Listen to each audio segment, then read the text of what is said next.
So, good afternoon. Good afternoon, everyone. Happy Saturday. It's match day, baby. We're back in action against West Ham United later on tonight.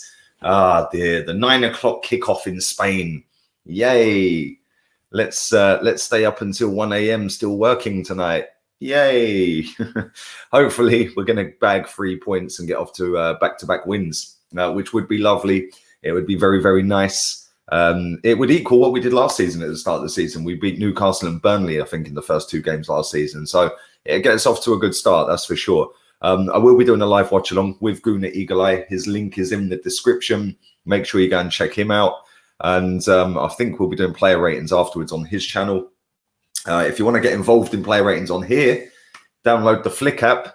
And after the game, I'll be putting up a poll for the players, and you can pick the match ratings. And then when I do my video tomorrow on the player ratings, it'll be based on what you have voted for. So make sure you go and check that out as well. And make sure you follow my Insta, LeeGunner82. But let's begin with a bit of good news. A little bit of good news. We have just received £1 million of your finest English pounds sterling, British sterling. And that is for the sale of Chuba Akpom to Middlesbrough, of all teams. And they've agreed a fee of around £3 million. We're going to get around £1 million of that. So Arsenal did actually do some good with a sell-on clause, which means we get a little kickback on that, which makes us pretty much about breaking even in terms of what we've recouped and what we've sold this summer. So our net spend, for any of you net spend merchants out there, is zero. Absolutely nada. Nothing. And it's going well, isn't it? You know, all these other teams are signing players. Aston Villa has signed another player today. Liverpool has signed Diogo Jota. Unbelievable. It's mad. But let's move on to the next young man that I want to speak about. And that is Callum Chambers, linked to Newcastle today. Obviously, we know that Rob Holding was linked to Newcastle, and that didn't go through in the end. And a lot of people were saying it was about the homegrown quota, etc., etc. Well, kind of really makes no difference if we're then going to let Callum Chambers go. Right? That just totally defeats that object, surely. But he is linked with Newcastle. They clearly want to get another centre back, Newcastle, and the fact that they've been in for both of our young English centre backs would suggest that they're pretty keen on tying one of them up. And the thing with Callum Chambers as well is that, listen, he's so far down the pecking order at Arsenal, which is kind of sad really for him, because until he got injured, he was actually playing really, really well. He played a lot of games at right back at the start of the season under Unai Emery. Remember, he got a hat-trick of assists against Nottingham Forest. And then after that, he started playing centre-back, and he was starting to grow into that role, and he was doing really, really well. And then he got injured. And that's the end of that. It looks like that's the end of his Arsenal career, because they are looking to get him, Newcastle. Whether it be a loan or whether they buy him remains to be seen.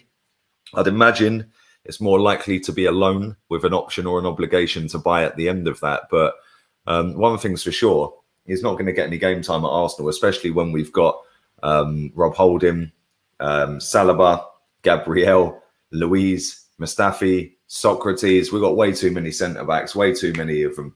And some of them have got to go. He's one of them by the looks of it. Let's move on to Lucas Torreira. Now, this Lucas Torreira story is doing my nutting. It's like the saga just keeps going on and on and on. Just sell him.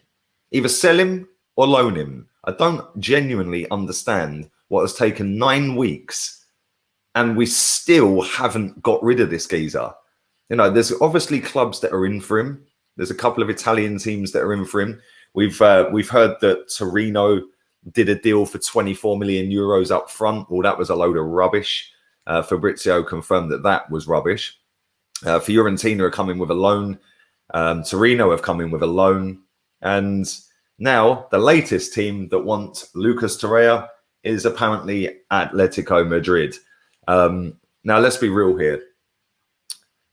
Is he good enough to play for Madrid in a defensive setup geared towards counter-attacking? Maybe.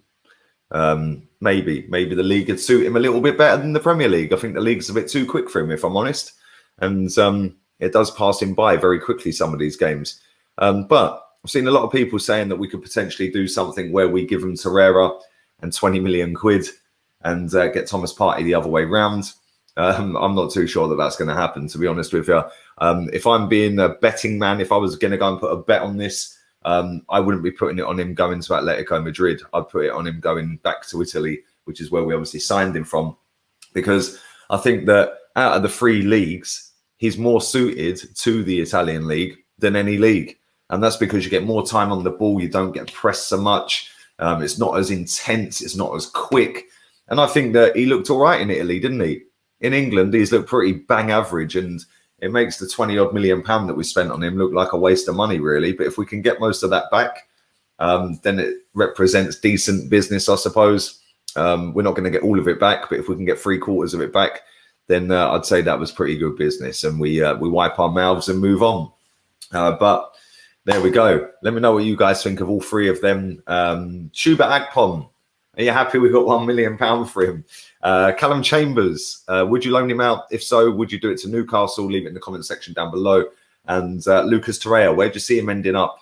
Leave that in the comment section down below as well. And don't forget, I am doing a live watch along. I'll be doing that for the West Ham game, Arsenal-West Ham, later on tonight. Really looking forward to it. I've predicted a 3-0 scoreline, back-to-back clean sheets. William Saliba's most likely not going to feature because he played for the under-23s last night in a 2-2 draw against Brighton. So he's unlikely to feature. I'm kind of gutted about that. We spent £30 million on the lad and we've put him in the under-23s. Maybe a bit of fitness issues, I don't know. But he did play against MK Dons, which is why it's kind of a little bit surprising. But I don't know. But don't forget, download the Flick app if you haven't already. The giveaway for the T-shirt will be announced later today. Not only that, if you want to become a moderator, 3 of you are going to get modded up later.